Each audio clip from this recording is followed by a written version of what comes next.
আরজিকর কাণ্ডে সৌরভের মন্তব্য ও ভূমিকা নিয়ে শোরগোল পড়েছে। ঘটনায় সৌরভের ভূমিকা নিয়ে অনেকেই বিরক্ত। বিষয়টি নিয়ে দাদার বিরুদ্ধে প্রকাশ্যেই সুর চড়িয়েছেন অভিনেত্রী শ্রীলেখা মিত্র, এমনকি মুখ খুলেছেন স্বস্তিকা মুখোপাধ্যায়ও। তবে সৌরভকে না হয় বাদ দিলাম, এই প্রতিবাদে ডোনা নেই কেন? 14ই আগস্ট রাতে অন্যান্য শিল্পীদের সঙ্গে মিলে ডোনা পথে নামেননি? অবশেষে কারণ জানালেন ডোনা গঙ্গোপাধ্যায়।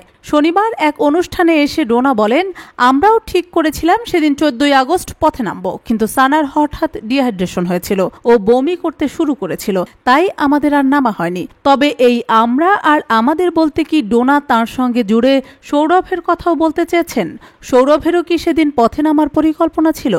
একথা অবশ্য ডোনার বক্তব্যে স্পষ্ট নয়। তবে ডোনা অবশ্য ঘটনা প্রসঙ্গে বলেন, এই ঘটনাকে যাই বলি না কেন কম বলা হয়, এই ঘটনায় নিন্দার ভাষা নেই। এদিকে 17ই আগস্ট অর্থাৎ শনিবারের অনুষ্ঠানে ছিলেন সৌরভ। তাকে জিজ্ঞেস করা হয়, ভবিষ্যতে আবার যদি রাত দখলের কর্মসূচি নেওয়া হয় তিনি কি তবে পথে নামবেন? ভারতীয় ক্রিকেট দলের প্রাক্তন অধিনায়ক মহারাজ সৌরভ তখন শুধু বলেন, দেখা যাক। তবে এদিন আরজিকরের ঘটনাকে ভয়ঙ্কর বলেই ব্যাখ্যা করেন সৌরভ গঙ্গোপাধ্যায়। বলেন, দোষীদের তিনি এমন শাস্তি চান যাতে ভবিষ্যতে এমন আর কেউ না ঘটাতে পারেন। তবে ঘটনার তদন্ত সিবিআই করছে, আশা করি দোষীদের শাস্তি হবে বলে মন্তব্য করেন সৌরভ। তবে চিকিৎসকদের আন্দোলন প্রসঙ্গে সৌরভ বলেন, এই দিকটা চিকিৎসকদের ভাবা উচিত। অনেক মানুষ চিকিৎসার জন্য তাদের দিকেই তাকিয়ে থাকেন, সেটা না পেলে মানুষের অসুবিধা হবে।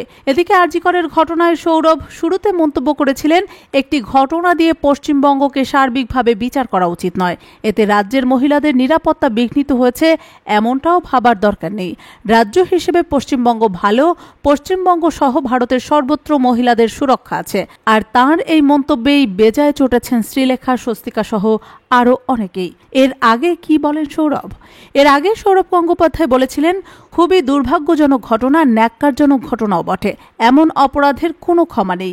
এই ঘটনায় প্রশাসনের অবিলম্বে পদক্ষেপ নেওয়া উচিত। আসলে এই ধরনের ঘটনা যে কোনো জায়গায় হতে পারে। দুর্ভাগ্যক্রমে ঘটনাটা ঘটল হাসপাতালে। একটা ঘটনার উপর ভিত্তি করে পুরো সিস্টেম নিয়ে সমালোচনা করাটা ঠিক নয়। বাংলায় মেয়েদের নিরাপত্তা আছে, এমনকি গোটা ভারতেও মেয়েদের নিরাপত্তা রয়েছে। এ ধরনের জঘন্য অপরাধ পৃথিবীর যে কোনো জায়গায় হতে পারে, তবে এই ঘটনা কড়া হাতে মোকাবিলা করতে হবে।